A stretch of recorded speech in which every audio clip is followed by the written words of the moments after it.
अस्सलामुअलैकुम हुब्बे वतन पाकिस्तानियों। इस सारे गंदे खेल में जनरल बाजवा ने दो बहुत ही अच्छे काम किए। एक, हम आर्मी से फेक रोमांस में मुब्तला थे। हमारी वो मोहब्बत वन साइडेड थी। ये हमारा वहम जो है वो दूर हो चुका है। दूसरा, हम ये समझते थे कि आर्मी भी हमारी तरह करप्ट लोगों से इतनी ही नफरत करती है जितनी हम करते हैं, मगर ये भी झूठ निकला। शुक्रिया, आप लोगों ने हमारी आंखें खोल दी।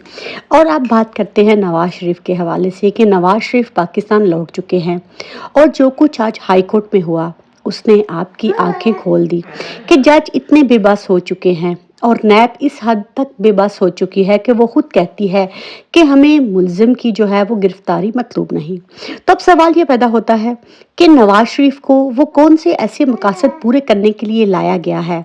आखिर कुछ तो ऐसा है जिसकी बुनियाद पर इमरान खान जेल में हैं और नवाज शरीफ को इतनी बर्क रफ्तारी से इंसाफ जो है वो मिल रहा है।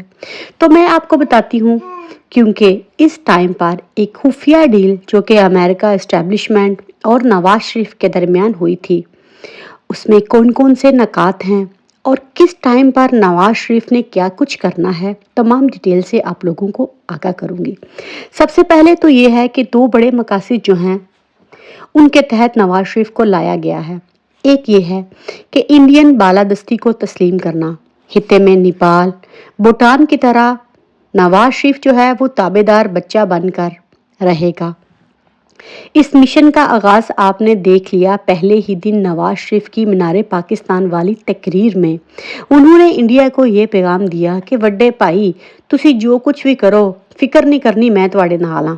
इस जमन में कुछ जराए जो हैं वो ये भी दावा कर रहे हैं कि आज़ाद कश्मीर और गिलगित बिल्तिस्तान जो है वहाँ पर एक प्री प्लान जंग जो है वो मुसल्लत की जाएगी और इन दोनों इलाकों को जो है वो इंडिया के हवाले कर दिया जाएगा। आखिर इससे इन लोगों के कौन से ऐसे मकासद पूरे होंगे?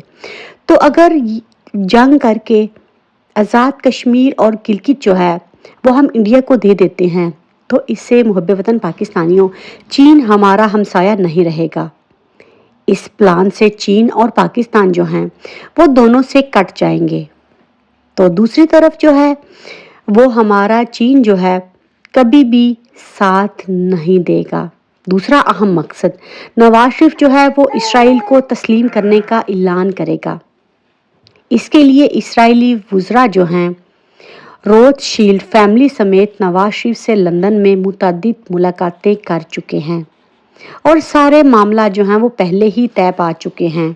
मैं आपको ये भी बताती चलूं कि इंडिया जो है वो तो हमेशा से यही चाहता है कि ये कठपुतली हुकूमत जो है ये आए, लेकिन इससे पहले मुशर्रफ के दौर में भी इसराइल को तस्लीम करने का ऐलान किया गया था, मगर उस टाइम पर हालात कुछ ऐसे थे कि अगर मुशर्रफ इसराइल को तस्लीम करता तो उसे जो है वो बहुत बड़ी मज़ाहमत का सामना करना पड़ता। लेकिन अब हालात जो हैं वो वैसे नहीं रहे, इसीलिए नवाज शरीफ से जितनी भी कमिटमेंट्स की गई हैं उनमें ये दोनों सबसे ज़्यादा अहम हैं। तो आपने देखा कि किस तरह आइन और कानून को रोंद कर जो है वो नवाज शरीफ को इंसाफ फराहम किया जा रहा है। पूरी रियासत इसके नीचे लगा दी गई है। सब इदारे इसे वज़ीर-ए-आज़म जैसा प्रोटोकॉल दे रहे हैं। अब सवाल ये पैदा होता है कि क्या नवाज शरीफ ने जो कमिटमेंट्स इंटरनेशनल इस्टेब्लिशमेंट और पाकिस्तान की इस्टेब्लिशमेंट से की हैं, क्या वो इसको पूरा कर पाएगा? ये एक बहुत बड़ा क्वेश्चन मार्क है। तो मैं आपको बताती चलूं कि ऐसा मुमकिन नहीं हो पाएगा। तमाम तर खराबियों के बावजूद इदारों में बहुत से ऐसे अनासिर मौजूद हैं जो पाकिस्तान को टूटने नहीं देंगे और इसराइल को तस्लीम करने के रास्ते में सबसे बड़ी रुकावट जो है वो पाकिस्तानी अवाम बनेंगी। मजहबी जमातें मुनाफकत के बावजूद जो है वो इस बात पर मजबूर हो जाएंगी कि लोग इसराइल को तस्लीम नहीं करेंगे। इसके बाद अवाम के सब्र का पैमाना लबरेज हो जाएगा। तारीख हमेशा से गवाह है कि अवाम ने हर चीज़ को बर्दाश्त किया, मगर इसराइल के मामले में कभी भी समझौता नहीं किया। सब लोग बाहर निकल आएंगे, यानी एक साजिश अदारों के अंदर, और एक साजिश जो है वो अवाम की तरफ से होगी और जो है इन तमाम लोगों को झुकने पर मजबूर करेगी। इंशाल्लाह बिल्कुल ऐसा होगा। लेकिन तब तक ये सर्कस जो है ये चलती रहेगी, इसे देखते रहें। लेकिन इंशाल्लाह मेरे अल्लाह के हुक्म से पाकिस्तान को कुछ नहीं होगा, और ना ही पाकिस्तान कभी भी इसराइल की फ़िरौनियत को कबूल करेगा। इस बार जिस बूढ़े और नाकौरा घोड़े पर ये लोग पैसा लगा रहे हैं, इन सबको जो है डूबकर मरना ही होगा। साथ में ये अपनी रही कही इज्जत जो है वो भी गंवा चुके हैं। तो मुहब्बे वतन पाकिस्तानियों, आने वाले दिनों में पाकिस्तान का मंजरनामा बहुत ज़्यादा तकलीफ देह होने जा रहा है।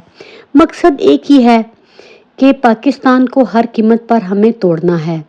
इसके लिए इन लोगों को वो लोग दरकार हैं जो इनके आलाकार बनकर रहें, और आलाकार बनने के लिए वो लोग चाहिए जो करप्ट हों, जो अपने आप को बचाना चाहते हों, जिनकी दौलत जायदाद जो है वो मुल्क से बाहर हो।